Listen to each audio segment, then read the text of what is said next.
Yummy. Who left this pie here? Was it you? I just got out of the pool because I smelled this pie. But I can't swim after I eat, so I just want to hold it. Is that okay? Please don't tell my boss. I'll be quick, I promise. I just remembered I know a guy who kind of looks like this, and now I have to send this to him. Oh, it's so fresh and warm. This is going the extra mile for your craft. I wonder what kind it is. Daniel Day-Lewis ain't got shit on this. I have an idea. I'll look at it from above and get a better view of it. It's so bad.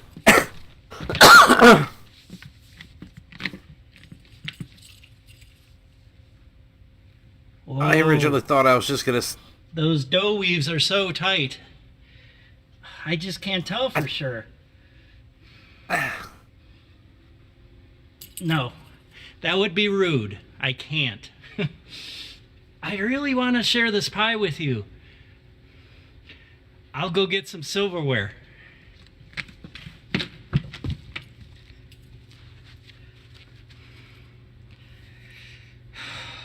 Man, I really want...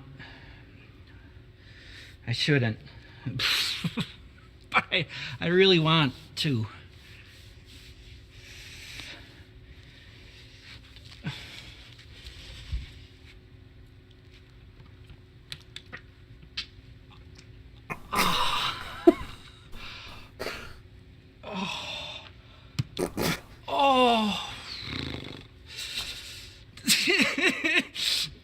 Yeah, the tears are real, remember?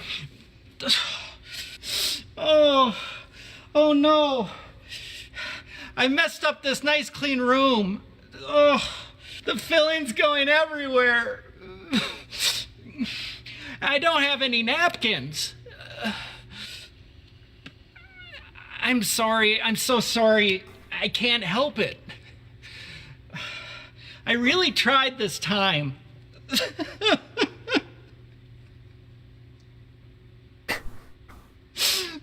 Those real tears that we heard about. I think I feel berries. What kind of pie was it? Did we ever establish that?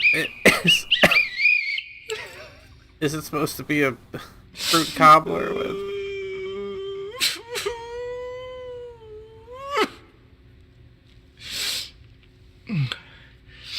Okay, are we done? Did we get it? When I started this video, I thought it was just going to be an awkward 3 minutes of me kind of dumbfounded at this lifeguard attire and everything I saw.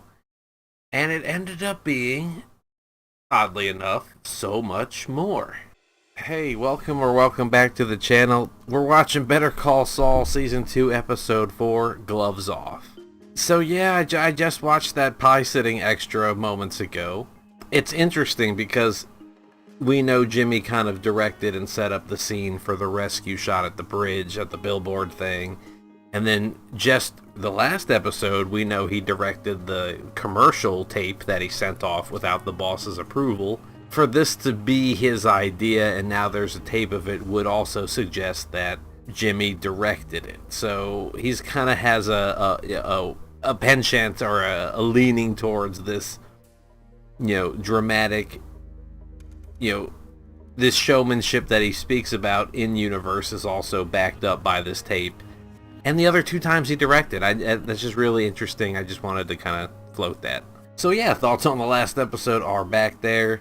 He kind of lied to Kim about why the boss was calling him, and he was furious about sending the tape without the partner's approval. So really curious to see what's happening. And also same with fucking Mike. Met up with Ignacio and he needs somebody gone. Alright, let's not stall anymore. This is Better Call Saul Season 2 Episode 4, Gloves Off. after the meeting with Ignacio, or did he do the job and then we're going to get a flashback leading up to what happened? Well, he took the money, that's for damn sure. Crazy job, but for major money.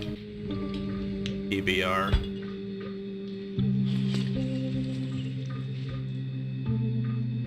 In Maryland, you know, shitty beers all over the place. You know, Natty Bo is kind of our thing. Damn, Mike! They hid that. That's clever angles and shots. Who had those boxing gloves on? I gotta look for that now. He wouldn't keep a souvenir of the victim. We did our best to build a nest egg so that we wouldn't be a burden to our family. I hope they like it. Ronald. Other associated Jesus, you used your own voice? You may be eligible Strictly to save money. There has to be a penalty or a repercussion. You think this is about money? You think that's what this is about? I'm just trying to offer complete information here. Client outreach is my department. Now, you told me that from day one. Jimmy, if I put you in charge of payroll, would that mean I'd be okay with you giving everyone $1 million bonus? You and I did this. Sandpiper's not what keeps the lights on around here. We have clients who wouldn't want to be associated with this kind of this. However, I believe in second chances. But no, this is both strike one and strike two. I wonder who, if he's the swing vote, I wonder who in the room would have also been at his aid. Hey, Kim, I need you to call me as soon as you can, all right? It's a time-sensitive thing, so, I mean, I may have, Cell phone in the box, a meeting please call with me before Chuck, you that's talk what it to means. Yes. He showed it to me. He showed it to you. Yes. A few days ago. And you didn't say anything to anyone. No. Which, I don't need to tell you, does not reflect well on HHM. Or on you. She just told Jimmy, too, that she vouched for him and her reputation's on the line. You can go. what are you going to do? Drive over, pull up in the spot next to Tuco's, pop, headshot, roll out. And if they do see you, so what? That's why you're perfect. You're no one, you got no connections. Recognizable face, and it gets beat the fuck in from what we've seen in the future. A piece of dog's skull, under the skin, a little piece of it. I'll try digging it out, but it's in there pretty good. Wow. Not the kind of thing you go to the doctors for. If Tuco finds out about my, independent ventures, it's gonna be dog all over again. It's him or me. Damn. Well, I saw Tuco in Breaking Bad. I didn't see you. Saul mentioned you in the desert, but... Man with a scoped rifle could get a clean shot. Fire a single round, disappear before anybody knew what had happened. No witnesses, clean egress. Pretty far. Not really. With an M16 or an AR, they train us on like saying you do it? 200, 300, and 500 yards with just the iron sight, You don't need scopes and grand. crazy shit for a couple hundred yards. They also trained us in how to buffer, use those things on floors and how to ride them down hallways if you sit on them. Like a skiff, if you lean right, you can kind of... We got banged up pretty good, though. You're 18, who cares? Is anyone else going to be here or catch him? No. Oh, did they put her back in the storage closet, or is this down at the parking dock? Kim. Howard can't just stick you in doc review because of something I did, plus at an entirely different law firm. What the hell kind of sense does that make? I told you this would happen. Kim is the voice of reason, and he does not listen. This is total BS. I'm talking to him tonight. Jimmy, no. You'd only make things worse. I'll explain it to him. No! If you go to Howard, you and I, we're done. Not that she would want his help, but would he be even allowed legally to help her there? The mailbox, we only see that at Chuck's place. Yeah, fuck it. Ah, you bitch. Here. If Chuck still shits on him, I will be done with him, okay? I don't care if they're brothers. I will be done with this dude. Because, he was saying accurate things at the meeting last episode, but he was doing it not for the sake of the case, but to shit on Jimmy. He was doing it for personal reasons, is what I mean. That's the Armalite AR-50. Oh, okay. State of the art. I've got the loophole Mark IV on. That's the same guy, yeah. Yeah, he's been in a few other episodes of Breaking Bad. Looks like a hernia with a scope on it. 34 pounds. SR-25 match rifle. I've heard they're prone to jam. There's not a semi-auto built can boast it never jams. Just clean it real well and oil the bolt before you go. The M40. Little scout. Essentially the same rifle used by Marine snipers since 1966. You seem to know this one. Oh, yeah. I don't need anything at this time. I'm surprised he didn't go with that one rifle. I wonder if Chuck is getting worse or if it's like the time spent in the office is like weighing him down. What did I do to Kim Wexler? Tell me, when Howard was making his management decisions, was he sitting on your knee with your arm up his ass? Hey, can he talk? She didn't know I hadn't gotten it approved. She didn't know. She knows you. She should have known better. You just set things right for Kim. You get her back in her office, out of doc review, everything back to normal, and I quit the law for good. Is that when he becomes Saul Goodman? I am not the bad guy here. Even if you leave right now, you're still going to be at least 20 minutes late for work. Another feather in your cap with Clifford, Maine.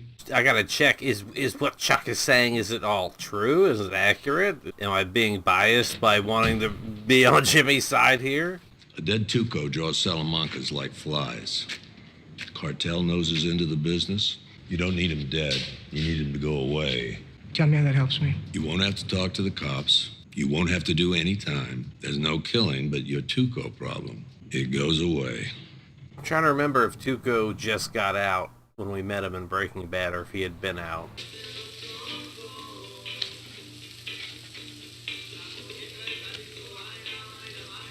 I put it the right way. Putting him on the lie detector.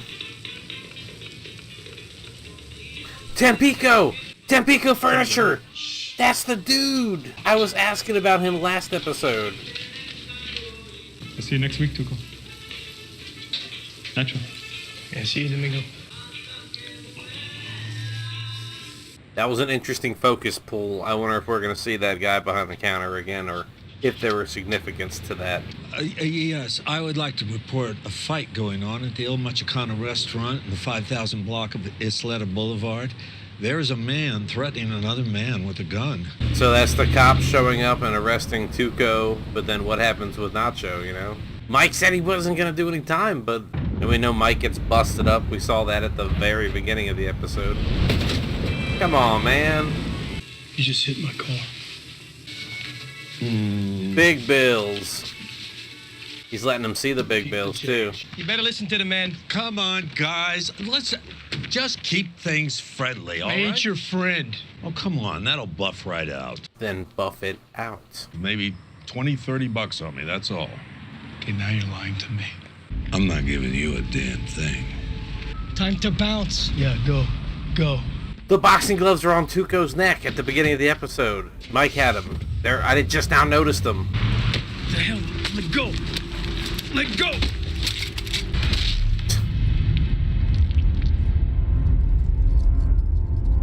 Gran Torino Mike edition. Hands your hands.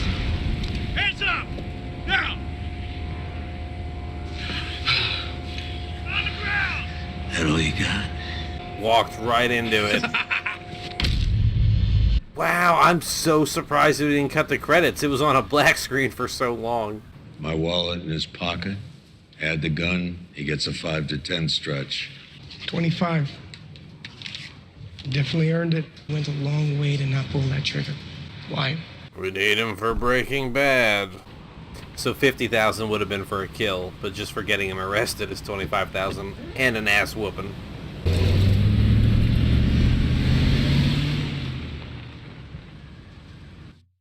Just like that. Damn. Okay. Let's get to that outro, shall we? 2-4, gloves off. Mike weighs a lucrative offer that could lead him into murky waters while Jimmy scrambles to repair the damage from his rogue campaign. Okay. It's interesting that the episode is gloves off, like Jimmy's taking off his gloves. Mike's taking off his gloves to take a serious job, like he's willing to do the dirty work, the dirtier work. And then the literal sense of the Tuco's fucking boxing gloves that were on his neck, you know, gloves off. Outside of the Ignacio and Mike and Tuco madness, There was also Jimmy having problems with the firm, Jimmy trying to patch it up with Kim, and then Jimmy coming to Chuck's aid, and then Chuck still laying it on the line that he does not, Chuck isn't the villain, and he's not gonna, be the bad guy here. And I don't know if I want to say that's bullshit and a deflection of responsibility, or if he's telling the truth in the things he says and truly believes it. Then it's kind of like if I had his point of view, if the story was told from Chuck's point of view, Jimmy would be the villain. It would be true, and we'd be like, man, Jimmy, he cares about you, and he's trying to, you don't take it seriously or don't think ahead about it. I mean, it's kind of true, but, what is to become Saul Goodman? The foundation is laid. I still just don't know when it's going to happen. But Jimmy did say, poof, I'll disappear, I'll quit, no more Jimmy McGill, Esquire. That could, obviously mean he will then be a Saul Goodman, which of course was a callback to, a name he used with Marco from season 1. Okay, this was a lot of fun. I'm not going to dwell on it too long. It's been a long night. I just watched The Boys, the first episode of season 3. So that and this, hell of a night, and that's going to do it for me for now. So thank you all so much for being here. I hope you enjoyed, and I look forward to episode 5, and we'll be watching it soon enough. Thanks again, and goodbye.